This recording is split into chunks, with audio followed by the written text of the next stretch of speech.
RGV sir చేతిలో పడి ఉంటే శ్రీకాంత్ రెడ్డి భవిష్యత్తు ఈ రోజు ఓపెనింగ్స్ 60 లక్షలతో వచ్చేయడానికి, సో దాన్ని మీరు ఎలా చూస్తారు? నన్ను ఆర్జీవి గారు ఈ సినిమా తీయలేరు. ఆయన స్టైల్ వేరు, ఆయన బ్లాక్లు వేరుంటాయి. అంటే ఆయన గురించి కొంచెం అవగాహన ఉంది నాకు. ఆయన సినిమా తీసే విధానము, ఆయన బ్లాక్లు, ఆయన పెట్టే యాంగిల్స్ డిఫరెంట్. నా అంతా ఎలివేషన్స్ ఒక్కటే చెప్తున్నా, ఓపెన్ ఫ్రేమ్లో ఎంటీ గ్రౌండ్లో కెమెరా పెట్టేవాడు, కెమెరా పెట్టి మంచి ఫ్రేమ్ తీసేవాడు, దమ్మున్న కెమెరామ్యాన్, దమ్మున్న డైరెక్టర్. నేను ఈ ఓపెన్ ఫ్రేమ్లో తీసాను, బడ్జెట్ లేకుండా చాలా ఓపెన్ ఫ్రేమ్లో ఉన్నాయి నా సినిమాలన్నీ. అంటే ఎంటీ గ్రౌండ్స్లో ఉన్నాయి నా షార్ట్స్. ఆడ పెట్టేవాడు దమ్మున్నాడు, మా కెమెరామ్యాన్ నెంబర్ 1 తాడిపత్రి నాగార్జున.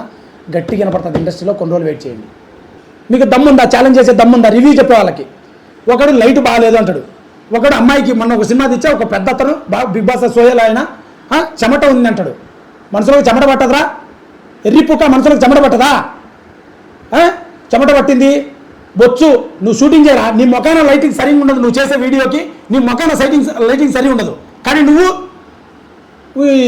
సినిమాలో లైటింగ్ ఎలా ఉండాలో మాట్లాడతావు. నువ్వు నీ బతుకెంతరా, చేతకాక నువ్వు రివ్యూలు చెప్పుకుంటావు, చేతకాక ఏరేవాడు కంటెంట్ మీద బతుకుతున్నావు. నువ్వు తీసినావు ఏమన్నా షార్ట్ ఫిలిము, ఓ సినిమా తీరంటే 70 ఏళ్ళు తీర్చానంట సినిమా. చిన్న పిల్లోడు, మధ్యలో పిల్లోడు, ఇళ్ళ పిల్లోడు అని పెద్దోళ్ళు అయిన వరకు 70 ఏళ్ళు తీర్చారంట. ఆ సినిమా ఎప్పుడు చూడాలి జనాలు? ఆయన డ్రీమ్ ప్రాజెక్ట్ అంట, 100 కోట్ల బడ్జెట్ అంట. ఈ మొక్క నువ్వు షార్ట్ ఫిలిం తీరు ఇంతవరకు.